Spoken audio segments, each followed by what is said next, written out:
Bonjour les gens, tirage pour la semaine du 23 au 29 août. Alors, le micro d'abord. Comme vous le voyez, j'ai pris les cartes déjà. Alors, pas forcément toutes. Ok, on va voir. 23-29 août, donc après la pleine lune du 22, on a quand même le 26. Le 26, donc ça fait 8. Donc on a à nouveau le 8-8. Et j'ai pas forcément assez insisté là-dessus que le portail du lion qui était si puissant et pour moi je suis pas sûr qu'il soit refermé, il est tout à fait possible qu'il se referme d'ailleurs le 26. Enfin, on est vraiment dans des énergies comme ça. Et là j'ai pas trop regardé, mais ici on a déjà le guerrier qui est là. Donc on a quand même une notion qui est notion d'action, mais notion de euh, pas forcément poser des actions, mais surtout d'évoluer. Notion d'évolution. D'évolution et j'allais dire presque de lutter pour soi si besoin est. On va voir ça. Vous avez reconnu ici la triade. Ici, c'est Angels and Ancestors de Kyle Gray. Kyle Gray. Et ici, ce sont les portes de l'âme. Alors je pose ça, et puis on va voir déjà avec ça. J'ai l'Umrazai qui est là pour demander un conseil. Et puis on va partir là-dessus déjà. Alors la première des cartes, c'est la famille pour moi. C'est l'arbre de la famille, c'est l'arbre familial, mais qui va peut-être être haut et qui va peut-être même beaucoup plus haut que ça. C'est l'arbre de Séphiroth ici, mais peu importe. Il y a nos racines qui sont pardon, qui sont à l'œuvre et qui sont en guérison, j'allais dire. Je suis pas sûr qu'elles soient en guérison. J'ai l'impression alors, il y a toujours des guérisons de toute façon, mais j'ai l'impression qu'on retrouve des choses aussi de nos familles, hein, et des choses perdues et on les retrouve d'une manière consciente ou inconsciente. Mais il y a vraiment cette notion-là. Le fait que juste après, j'ai la carte de l'homme. Alors, comment ils étaient placés, je sais plus. Parce que justement, ils étaient comme ça, je crois. J'ai la carte de la femme et de l'homme. Alors, je sais pas dans quel sens ils étaient, mais il y a les deux. Mais vous voyez que dans le jeu de la triade, si on les pose comme ça, on a presque un. Alors, je sais pas si vous voyez à peu près, mais on a quand même un visage qui se reconstitue comme ça, on va dire. Et les cartes sont venues comme ça. Donc il y a un travail des deux côtés. Et il va quand même falloir arriver à ça. Ici, pour moi, on reste quand même sur cette notion-là. Et euh, ça peut parler d'autre chose, bien évidemment. Mais après, de toute façon, c'est confirmé. Mais pour moi, ici, c'est vraiment du masculin, du féminin intérieur. Et ça peut vraiment être aussi les lignées transgénérationnelles, la lignée des hommes et la lignée des femmes. Et j'aurais préféré qu'elles arrivent comme ça, en fait, dans cette complétude. Donc il y a des choses à faire à ce niveau-là. Il y a notre âme qui parle, hein, tout simplement. Il y a notre âme qui parle et qui se reconstitue, qui retrouve des parts d'âme au fur et à mesure, qui apprend des choses. Alors qui apprend des choses, c'est pas juste de le dire évidemment comme ça, hein, parce que l'âme, elle connaît tout déjà à la base. Mais tous les savoirs qu'elle a pu expérimenter dans ses multiples expériences, ben, il y a une partie de ce savoir, de ces savoirs, qui peuvent ne pas être en nous. Alors c'est difficile de poser du vocabulaire là-dessus. Qui peuvent ne pas être en nous pour l'instant. Ben, on va le récupérer. C'est comme si on était là, qu'il nous manque des petits bouts, des bouts d'âme, des fractales d'âme un peu partout. On les récupère tous. C'est ce qu'on fait tous, beaucoup en tout cas depuis des années maintenant, très clairement. Mais là, on avance vraiment beaucoup là-dessus. Et on récupère vraiment beaucoup de choses à ce niveau-là. Pour arriver à ça, pour moi. Donc c'est pour ça que ça m'embête que ce soit comme ça, mais c'est pas grave. On, on travaille vraiment du côté de la polarité masculine, de la polarité féminine, et visiblement pas ensemble maintenant. Euh, tout, absolument tout, à chaque fois, il y a toujours le féminin et le masculin. Tout au niveau de la Terre, mais si on va plus loin, au niveau galactique, on a bien ces deux notions qui sont toujours présentes. Et qui, d'une certaine manière, doivent malgré tout se compléter. Je ne sais pas quel terme employer, se compléter, je ne sais pas, ça semble le plus juste, mais se renforcer en tout cas.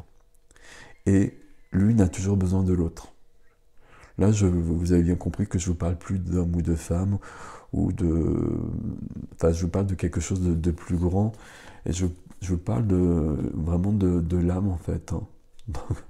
J'ai vraiment pris la triade à la base pour avoir des choses plus concrètes, mais je ne peux pas m'empêcher de parler d'autre chose. Mais c'est pas grave. Voilà, si vous me suivez, c'est que vous êtes là pour ça. Mais du coup, l'âme, elle récupère tout ce dont elle a besoin, tout ce qu'elle a pu perdre, des choses qu'elle ne pouvait pas récupérer avant parce que on n'était peut-être pas assez fort, assez puissant, assez puissante. Et maintenant, on peut le faire. Et notamment des enseignements, des initiations qu'elle a vécues ailleurs, dans d'autres temps, dans d'autres lieux, dans d'autres espaces. Elle les récupère pour... je vais rester sur ce terme de puissance, hein, pour grandir, pour évoluer. Ok. Si on prend le deuxième jeu... Alors sur le deuxième jeu, j'ai bien le chaman, hein. Donc là il y a aussi de la magie, de la médecine, enfin des choses particulières. Il nous demande ici d'avoir confiance en des forces plus grandes. Et peut-être qu'il nous dit directement d'avoir confiance en nos forces plus grandes et de laisser grandir nos forces. Sauf que c'est pas très juste de dire de les faire grandir et de devenir à nouveau entier. C'est ce que nous dit l'esprit du renard qui est juste à côté, hein, qui nous parle de confiance dans des temps de transition, je trouve pas le terme, pardon. Dans des temps qui changent beaucoup, dans des temps de grande... je trouve pas le terme. Quand ça change beaucoup, de grande évolution, mais qui peut bouger beaucoup. Et d'avoir confiance en soi, d'avoir confiance ici dans cette unité en fait, dans cette unité en nous qui fait partie de l'unité première et qui porte l'étincelle suffisante pour que tout puisse se changer. Bon, j'espère que vous me suivez à peu près. La troisième carte ici, c'est quand même le guerrier. Donc il y a bien cette notion là qui est extrêmement présente et qui l'a été pendant tout le mois d'août de toute façon. Donc évidemment, on va finir le mois d'août comme ça. Le guerrier ici, il parle d'être sans peur et d'être fort. Notion de peur ici, dans les choses qu'on retrouve,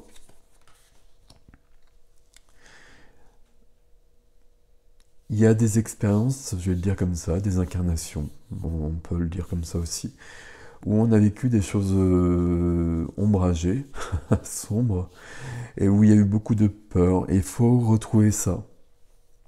Quand on retrouve ce genre de choses, on peut repasser par des peurs, le temps que ça s'intègre. Mais si on les intègre, c'est parce que c'est dépassé, parce que c'est fini. Il y a juste le moment où ça revient, qui peut être un peu perturbant. Quand je prends les deux cartes des portes de l'âme, j'ai la perle, donc qui nous demande de témoigner de la reconnaissance pour ce que vous avez dans la vie. Et je rajouterais de demander davantage. Et de demander l'entièreté, votre complétude, votre épanouissement, votre puissance. Puissance, c'est le terme, hein, je ne vais pas en trouver d'autres. La deuxième carte ici, c'est quand même la réparation. Dès que vous transformez ou réparez les choses, vous récupérez toute une énergie dont vous pouvez disposer. Bon, j'avais pas lu le texte ici, mais j'aurais dû le lire parce que ça résume tout ce que j'ai essayé de vous dire depuis le début. Ici, voilà. Ici, cet ours en peluche, il nous représente en fait. Et c'est ce qu'on est en train de faire. On est en train de se réparer. Et comme on répare des blessures, on devient plus puissant qu'avant. Plus puissant qu'avant les blessures. C'est les gens qui se subliment, qui se dépassent lorsqu'ils ont des handicaps, entre guillemets, et qui, à cause de ça, vont devenir plus grands que lorsqu'ils n'avaient pas ces choses qui les freinent. Et ils vont choisir de prendre le contre-pied et de dépasser ça et de faire des choses qu'ils n'auraient peut-être pas fait auparavant et autrement. Et on a quelque chose pour chacun d'entre nous ici, sur un plan plus spirituel en tout cas, mais peut-être dans la matière aussi pour d'autres. Mais ici on a quand même l'arbre de vie aussi. L'arbre de vie, c'est vraiment le transgénérationnel, mais sur un plan plus symbolique aussi, ça peut parler vraiment de la vie de l'âme et de son évolution, entre guillemets, dans tous ces passages et dans tous les espaces-temps et dans toutes les dimensions. Et là, on est en train de tout reconstituer. Alors, je vais prendre une carte de l'Umrazai. Si j'arrive à ouvrir la boîte. Ce qui n'est pas sûr. Alors, voilà. Donc l'Umrazai, c'est le jeu de Marie-Christine Chambon, hein, qui est basé sur les tarots, on va dire à la base, sur les majeurs, mais pas que. Mais pas que. Alors, est-ce que je prends autre chose ou pas? Non, on va prendre que l'Umrazai, ok. Et on va prendre une carte ici. Alors, je sais pas s'il y en a qu'une, je suis pas sûr qu'il n'y en ait qu'une seule. Alors, par contre, vous voyez, donc c'est sur les majeurs, mais pour chaque majeur, il y a plusieurs cartes. C'est pas... Enfin, ça va très loin, ce sont des très belles cartes avec des très beaux messages. Très subtils et très profonds. Alors.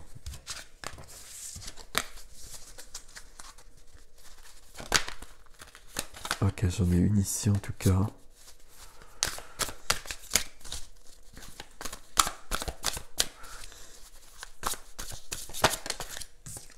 Hop, je crois que je vais en prendre 3.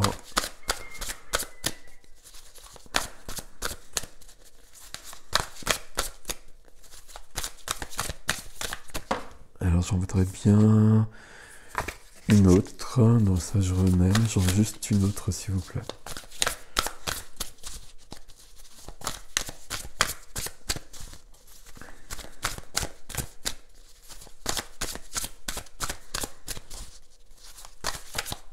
Voilà.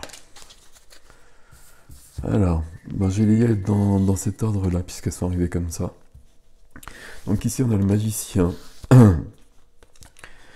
Alors, je vous montre la carte. C'est le réveil.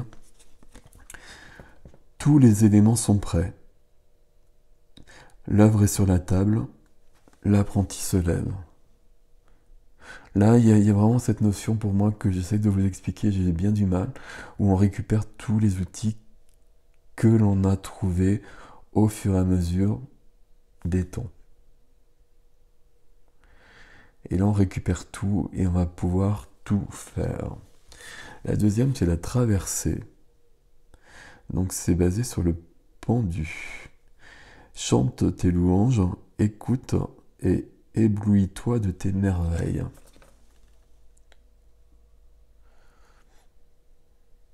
Là, il est question de prendre conscience de qui on est réellement et de qui on devient, qui peut être vraiment très différent de qui on était il y a encore 6 mois.